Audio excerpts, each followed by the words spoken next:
ಹಿಂದೂ ಅನ್ನೋದು ಧರ್ಮ ಅಲ್ಲ. ಹಿಂದೂ ಅನ್ನೋ ಶಬ್ದ ಎಲ್ಲೂ ಸಿಗಲ್ಲ ನಿಮಗ. ಯಾವ ಪುರಾಣಗಳು ಯಾವುದ್ರಲ್ಲೂ ಸಿಗಲ್ಲ, ಅವ್ರದೇ ಗ್ರಂಥಗಳಲ್ಲೂ ಸಹ ಸಿಗಲ್ಲ. ಅವರು ರಾಮಾಯಣ ಮಹಾಭಾರತ ಅವ್ರದ್ದು ಅಂತ ನಾನಲ್ಲ. ನನ್ನ ಇಷ್ಟು ವರ್ಷ ಸಂಘಟನೆಯ ನಡೆದು ಬಂದ ದಾರಿ ಒಳಗ ನಾನು ಹೇಳಿದ್ದೇನಂದ್ರ, ನನ್ನಂತ ನಾನು ಹೋಗ್ಲಿಕ್ಕಾಗಲ್ಲ, ನಮ್ಮಂತ ಎಲ್ಲ ರೀತಿಯವರು ಹೇಳಿದ್ದೇನಂದ್ರ, ರಾಮಾಯಣ ಮತ್ತು ಮಹಾಭಾರತಗಳು ನಮ್ಮ ದೇಶದ ಜನತೆಯ ಕೃತಿಗಳು, ಜನಪದರು ಕಟ್ಟಿಕೊಂಡಂತ ಕೃತಿಗಳು, ಜನರ ಕೃತಿಗಳು ಅವೆರಡು. ಆದ್ರೆ ಇವು ಅವು ಕಸ್ಕೊಂಡು ಅದಕ್ಕೆ ತಿರುಚಿ ವೈದಿಕತೆಯ ಪ್ರೋಕ್ಷಣ ಮಾಡಿ ಅದನ್ನ ತಪ್ಪಾಗಿ ಇವತ್ತು ಜನರ ಮಧ್ಯೆ ತಗೊಂಡು ಬರ್ತಾರ. ರಾಮಾಯಣ ಮಹಾಭಾರತಗಳು ಅವ್ರದಲ್ಲ, ನಮ್ಮದು ಜನತೆಯದು. ಎಷ್ಟೊಂದು ಕೃತಿಗಳವ, ಹಂಗೆ ಇವನು ಕೃತಿಗಳವ. ಸೊ ಲಿಂಗಾಯತರು ಪ್ರತ್ಯೇಕ ಧರ್ಮದ ಪ್ರಶ್ನೆ ಬಂದಾಗ ಅವರು ನಾವು ನಿಂತು ನೋಡಿದ್ರೆ ಯಾಕೆ ವಿರೋಧ ಮಾಡ್ತೀರಪ್ಪ? ಅವರು ವಿರೋಧ ಮಾಡೋದು ಸಮಾನತೆಯನ್ನ ಬೋಧಿಸುವಂತ ವಚನ ಸಾಹಿತ್ಯ ನಮಗೆ ದಕ್ಷಿಣ ಭಾರತದಲ್ಲಿ ಪ್ರವೇಶ ಕೊಡ್ಲಿಕ್ಕೆ ಬಹುದೊಡ್ಡ ಬ್ಯಾರೆಕ್, ಬಹುದೊಡ್ಡ ಅಡ್ಡಿ ಅನ್ನೋದು ಅವರಿಗೆ ಗೊತ್ತದ. ಹಾಗಾಗಿ ಮೊದಲು ಏನ್ ಮಾಡಿದ್ರು ಅವರು? ಮೊದಲು ನಡೆದೇ ಇಲ್ಲ ಚಳವಳಿ.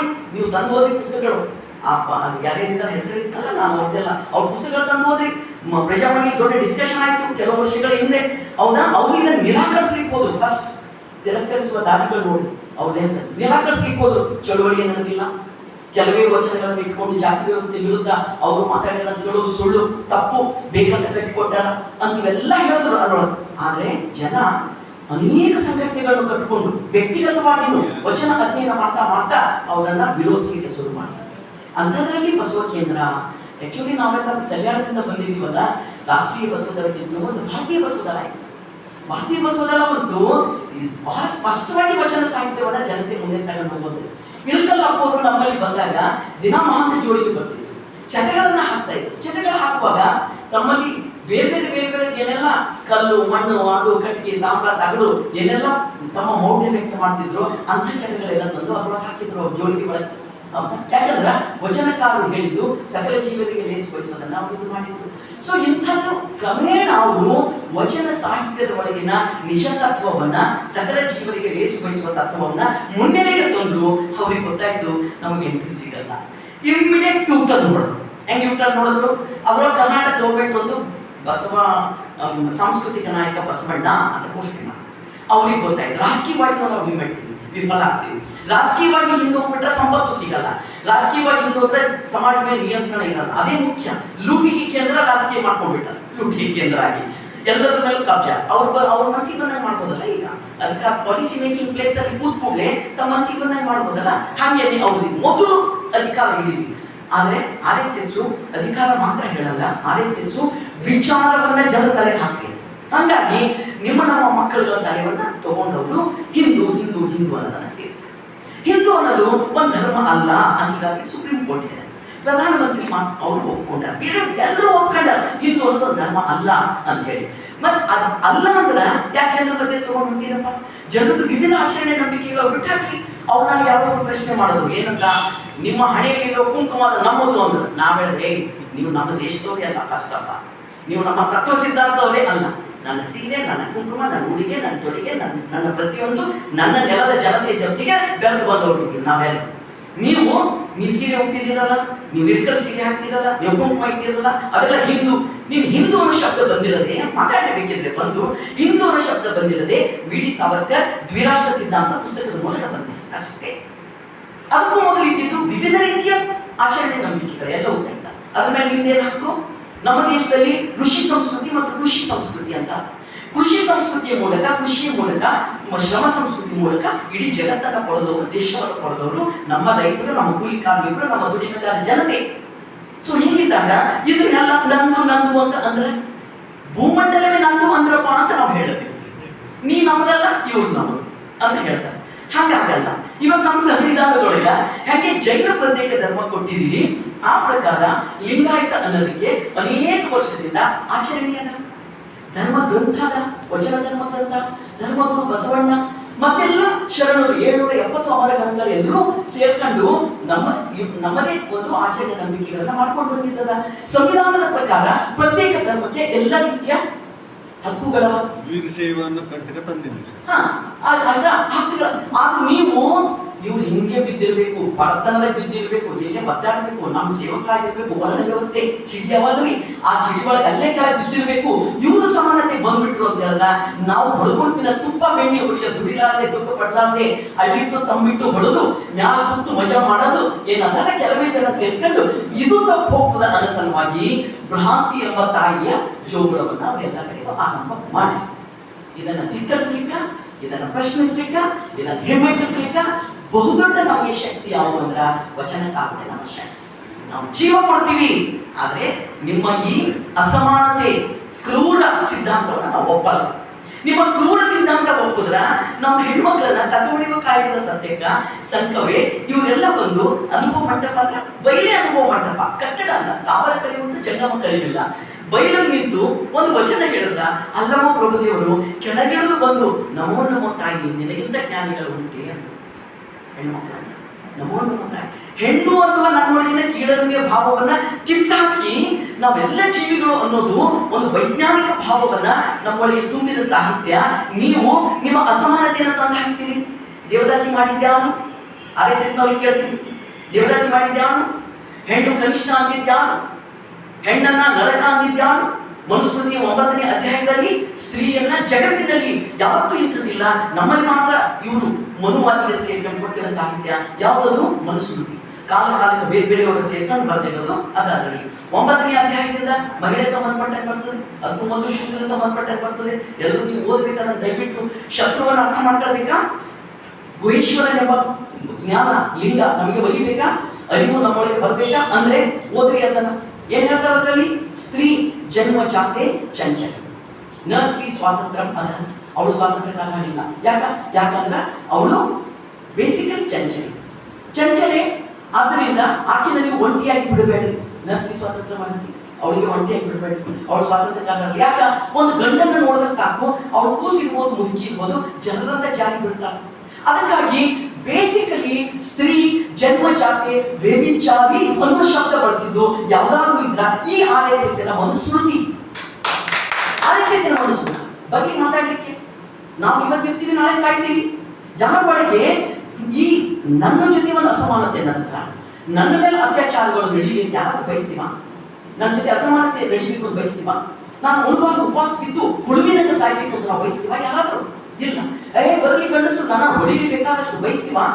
ಗಂಡ ಸತ್ತು ಕೂಡ ನಾನು ಹೋಗಿ ಬೆಂಕಿದಾಗ ಇಡ್ಲಿ ಅಂತ ನಾವು ತಪಸ್ ಮಾಡ್ತೀವ? ಆದ್ರೆ ನಿಮ್ಮ ಮನುಸ್ಮೃತಿಯ ಮೂಲಕ ನಮ್ಮ ಹೆಣ್ಮಕ್ಳನ್ನ ಗಂಡ ಸತ್ತು ಕೂಡಲೇ ಸಮಾಜ ಮನೆಯೊಳಗ ಬದುಕಲೇಬಾರ್ದು, ಸಾಯದೇ ಚಂದ ಮಾತ್ರ ಚಿತಿ ಇರುವಾಗ ಮಾಡಿದ್ದು ನೀವಲ್ಲ, ನೀವೇ ಹೌದಲ್ಲ? ಇವತ್ತು ಬಂದು ಹಿಂದುತ್ವನ ಶಬ್ದನ್ನ ಲಿಂಗಾಯತ ಅನ್ನೋ ತತ್ವದ ಜೊತೆಗೆ ನೀವು ಬಸವಾದಿ ಶರಣರ ತತ್ವದ ಜೊತೆಗೆ ಸೇರಿಸಿ ಕನ್ಫ್ಯೂಷನ್ಗಳನ್ನು ಮಾಡಿಸಿ ಇಡೀ ಜಗತ್ತಿಗೆ ನಾವು ಬೆಳಕು ಕೊಟ್ಟಂತ ಒಂದು ಬೆಳಕನ್ನ, ಸೂರ್ಯನನ್ನ ನಿಮ್ಮ RSS ಅಂಗೈ ಮೂಲಕ ನೀವು ಅದನ್ನ ಹಿಡಿತೀರಿ ಅಂದ್ರೆ ಸಾಧ್ಯ ಇಲ್ಲ. ನನ್ನೊಳಗೆ ಹುಟ್ಟಿದ ಈ ಜ್ಞಾನವನ್ನ ಡೆಫಿನೆಟ್ಲಿ ನನ್ನ ಮಗಳಿಗೆ ಬರ್ತದೆ, ಡೆಫಿನೆಟ್ಲಿ ನನ್ನ ಮೊಮ್ಮಕ್ಕಳಿಗೆ ಬರ್ತದೆ, ಡೆಫಿನೆಟ್ಲಿ ನಮ್ಮ ಮನೆ ಸುತ್ತಮುತ್ತ ಎಲ್ಲರಿಗೂ ಬರ್ತದೆ, ಡೆಫಿನೆಟ್ಲಿ ಯಾರ ಜೊತೆ ನಾವು ಮಾತಾಡ್ತೀವಿ. ಯಾಕಂದ್ರ ಒಮ್ಮೆ ಹುಟ್ಟುತ್ತೀವಿ, ಒಮ್ಮೆ ಸಾಕ್ತೀವಿ. ಮರಣ ಅನ್ನೋದು ಎಲ್ಲರಿಗೂ ಮರಣವೇ ಮಹಾನದಿ. ನಮ್ಗೇನ ಸಿಟ್ಟಿಲ್ಲ, ದೊಡ್ಡ ಮಹಾತ್ಮರಿಗೆ ಬಿಟ್ಟಿಲ್ಲ. ಮರಣ ಬಂದ ನೀವು ಸಿಟ್ಟಿಲ್ಲ, ತಿಳಿದ ಮಹಾತ್ಮರಿಗೆ ಬಿಟ್ಟಿಲ್ಲ. ಕಟಿಪಿಟಿ ಸಂಸಾರ ನೀಟಿಲ್ಲ ಅಂತ ಹೇಳ್ತಾರೆ ತತ್ವಪದಿಕಾರರು. ಆದ್ರೆ ವಚನಕಾರರು ಹೇಳ್ತಾರ ಕಟಿಪಿಟಿ ಸಂಸಾರ ನೀಟಿಲ್ಲ ಅಂತ ಮಾಡಿದವ್ರು ಯಾರು ಗುರುತಿಸಲಿ ಅಂತಾರೆ. This is the difference. ಈ ವ್ಯತ್ಯಾಸವನ್ನು ನಾವು ಗುರುತಿಸ್ಕೋಬೇಕು. ಎಲ್ಲ ರೀತಿಯ ಅಸಮಾನತೆಯನ್ನ ಪ್ರಶ್ನೆ ಮಾಡುವ ದಿಕ್ಕಿನಲ್ಲಿ ಬಹುದೊಡ್ಡ ತಾತ್ವಿಕ ಪರಂಪರೆಯನ್ನ, ತತ್ವವನ್ನ ಕಟ್ಟಿಕೊಟ್ಟಿದ್ದು ನಮ್ಮ ವಚನ. ಹಾಗಾಗಿ ಇವತ್ತಿನ ದಿನ ಬಹಳ ದೊಡ್ಡ ಸವಾಲು ನಮ್ಮ ನಿಮ್ಮೆಲ್ಲರ ಮುಂದೆ. ಆ ಸವಾಲು ಸತ್ಯ ಮತ್ತು ಸುಳ್ಳಿನ ನಡುವಿನ ಸಂಘರ್ಷ, ಬೆಳಕು ಮತ್ತು ಕತ್ತಲಿನ ನಡುವಿನ ಸಂಘರ್ಷ. ಹಂಗಂತ ನಾವು ಕತ್ತಲ ನಿರಾಕರಿಸಲ್ಲ, ಕತ್ತಲಿನ ಹೊಟ್ಟೆ ಒಳಗಿಂದ ಬೆಳಕು ಹೋಗ್ತದ. ಇದೊಂದು ನಿರಂತರ ಪ್ರಕ್ರಿಯೆ ಇರ್ತದ. ನಾನು ಕೇವಲ ಉಪಮೆಯಾಗಿ ಮಾತ್ರ ಹೇಳ್ತೀನಿ, ಸುಮ್ಮನೆ ಹೋಲಿಕೆಗೋಸ್ಕರ ಹೇಳ್ತೀನಿ. ಭೂಮಿ ಮೇಲೆ ಯಾವುದು ಕೆಟ್ಟದು ಒಳ್ಳೆಯದು ಹಿಂಗೇನು ಇರೋದಿಲ್ಲ. ಆದರೆ ಇದು ಸಮಾನತೆ ಮತ್ತು ಅಸಮಾನತೆ ನಡುವಿನ ಸಂಘರ್ಷ, ನ್ಯಾಯ ಮತ್ತು ಅನ್ಯಾಯದ ನಡುವಿನ ಸಂಘರ್ಷ, ಘನತೆಯ ಬದುಕು ಗುಲಾಮ ಬದುಕಿನ ನಡುವಿನ ಸಂಘರ್ಷ. ನಮ್ಮನ್ನ ನಮ್ಮ ವಿರೋಧಿ ಮೌಲ್ಯಗಳನ್ನ ಅಕ್ಸೆಪ್ಟ್ ಮಾಡಿಸ್ಬೇಕು, ಸ್ವೀಕರಿಸ್ಬೇಕು ನಾವು ಅನ್ನುವಂಗೆ ಅವ್ರದ್ದು ದ್ರಷ್ಟಿ ಅದ. ಅವ್ರ ಕ್ರೌರ್ಯ ಅದ, ಅವ್ರ ದಬ್ಬಾಳಿಕೆ ಅದ.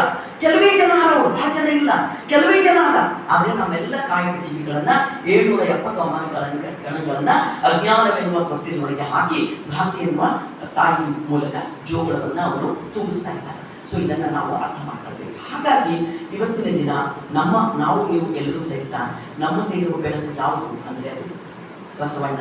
ನಮ್ಮ ಮುಂದೆ ಇರುವ ಬೆಳಕು ಯಾವುದು ಅಂದ್ರೆ ಎಲ್ಲ ಶರಣಾದಿ ಪ್ರಮಥರು. ಬಸವಣ್ಣ ನಾನೇ ಶ್ರೇಷ್ಠ ಅಲ್ಲಪ್ಪ, ನೀವು ನನಗೆ ಏನು ಅನ್ಬೇಡ್ರಿ ಅಂತ ಎಲ್ಲವನ್ನು ಓದಬೇಕು. ಹಾಗಾಗಿ ಎಲ್ಲ ಶರಣಾದಿ ಪ್ರಮಥರು ನಮ್ಮ ಮುಂದಿನ ಬೆಳಕು. ಕೆಲವು ಜನ ಕೊನೆ ಮಾತು, ಕೆಲವು ಜನ ನನಗೆ ಪ್ರಶ್ನೆ ಮಾಡ್ತಾರೆ. ಏನ್ ಪ್ರಶ್ನೆ ಮಾಡ್ತಾರೆ? ನೀನ್ ಕಮ್ಯುನಿಸ್ಟ್, ನೀನ್ ಹೆಂಗೆ ವಚನ ಸಾಹಿತ್ಯವನ್ನು ಪ್ರತಿಪಾದನೆ ಮಾಡ್ತೀನಿ?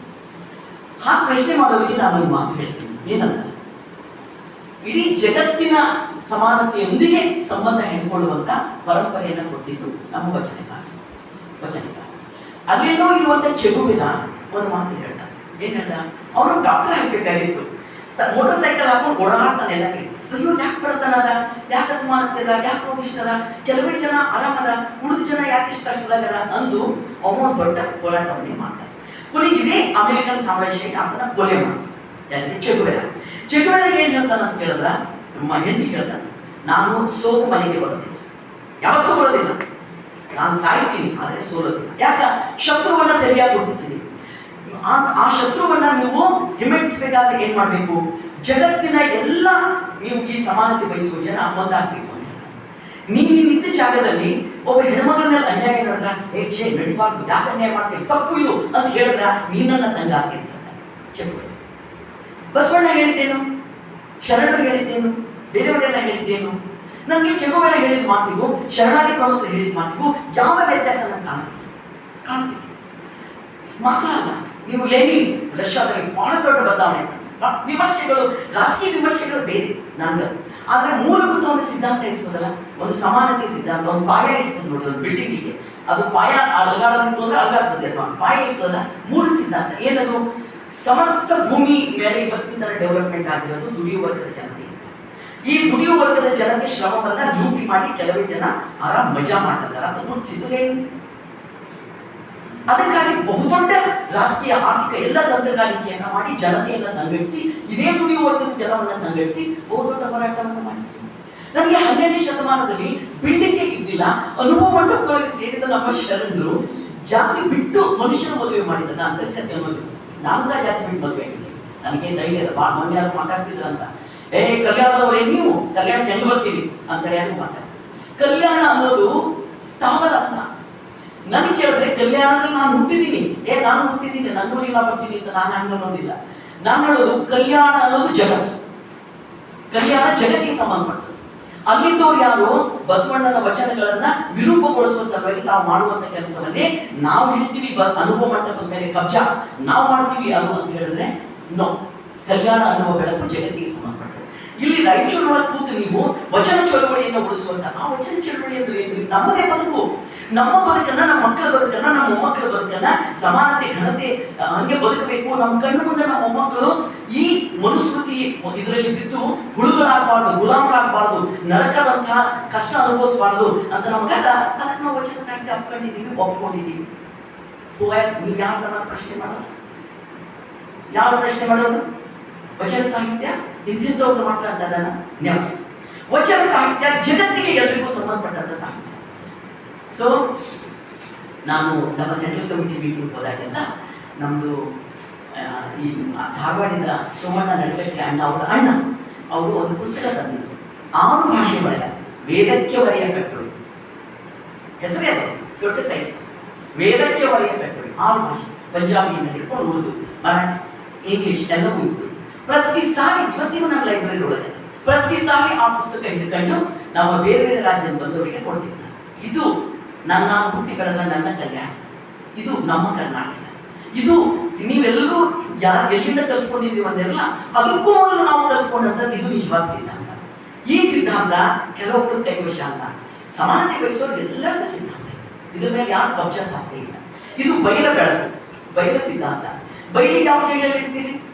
ಸೂರ್ಯನ ಬೆಳಕಿಗೆ ಎಲ್ಲಿ ನೀವು ಅಡ್ಡಿ ಹಿಡಿದು ಇದನ್ನು ಮಾಡ್ತೀರಿ? ಸಾಧ್ಯ ಇಲ್ಲ. ಸೊ ಹಾಗಾಗಿ